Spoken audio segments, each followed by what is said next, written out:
Shut up! You don't think Ryan is famous? Cousin Ryan. You gotta... Hey, what's up, YouTube friends and family? It's your cousin Ryan, and I wanted to just talk a little bit about Rise of Skywalker and open up a discussion. Let me preface all this by saying some of what I talk about here could be considered spoilerish. I'm not going to intentionally drop any huge spoilers, but everybody has a different opinion on what they consider, you know, this is huge, this isn't, whatever.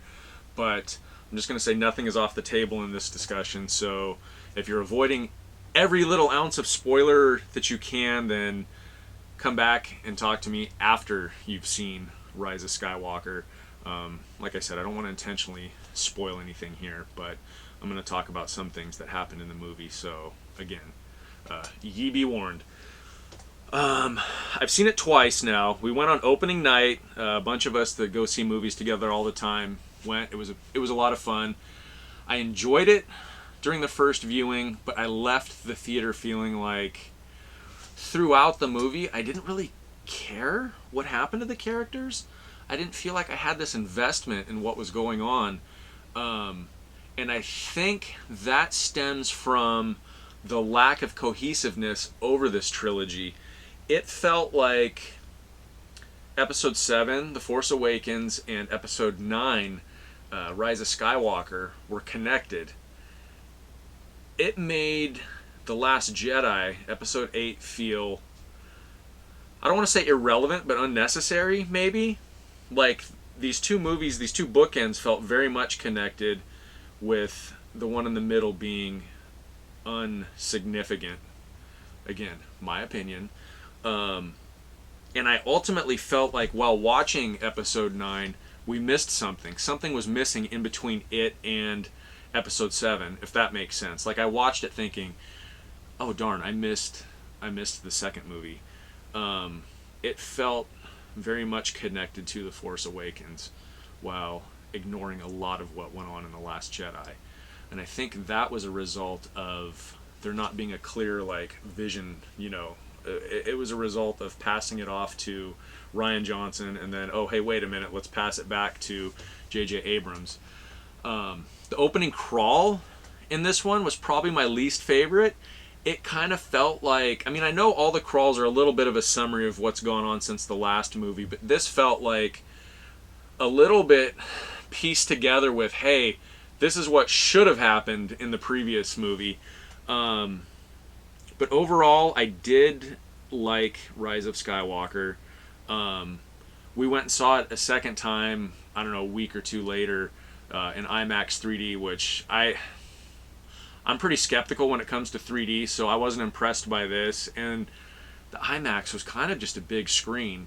And from what I understand, the theater we went to, after the fact, their IMAX isn't IMAX in the truest form. So it was good, don't get me wrong, but it was nice to see the movie again after the hype had died down a little bit. My own excitement was kind of brought back down to earth, and I enjoyed it much more the second time. I caught a lot more of the details.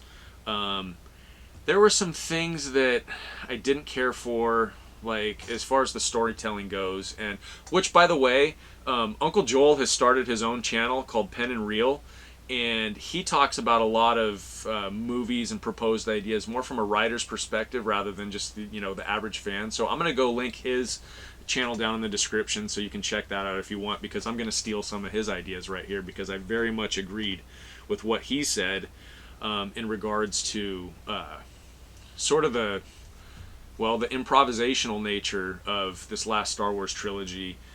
And oh man, I'm gonna butcher it now.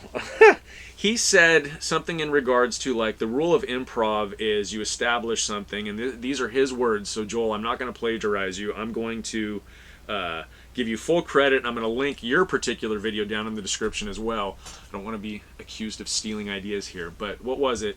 Oh god, and you're going to correct me too, because I am going to screw this up.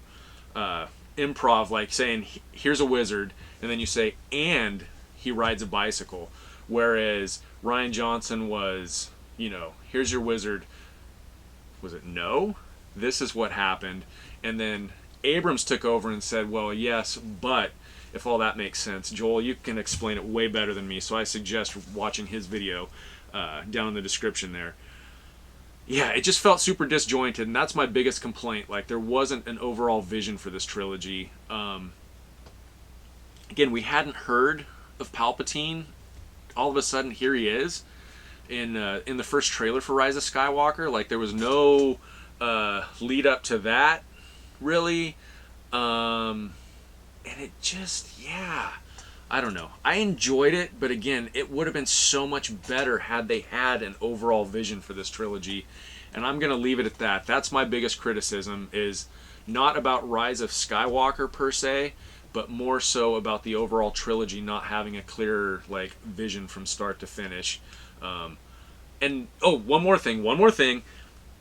It was only 2 hours and 20 minutes. It feels like it could have been 3 hours very easily, because they crammed so much into that 2 hours and 20 minutes. You didn't have any time to like relax and go, okay, this is what's going on. You didn't have time to process. And I think that's why it was better upon the second viewing, is you kind of already knew what was coming, so you could take that breath on your own.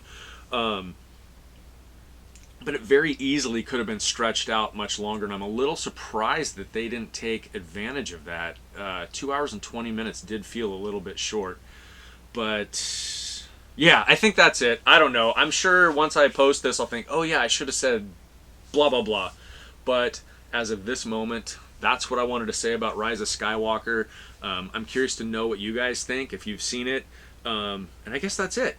We'll talk to you soon. You know, say it's cousin Ryan on the Hollywood Boulevard. You know, say he bigger than any superstar. All I was spit you some real dope bar. Some them sweeter than any chocolate bar. Boom! Hey.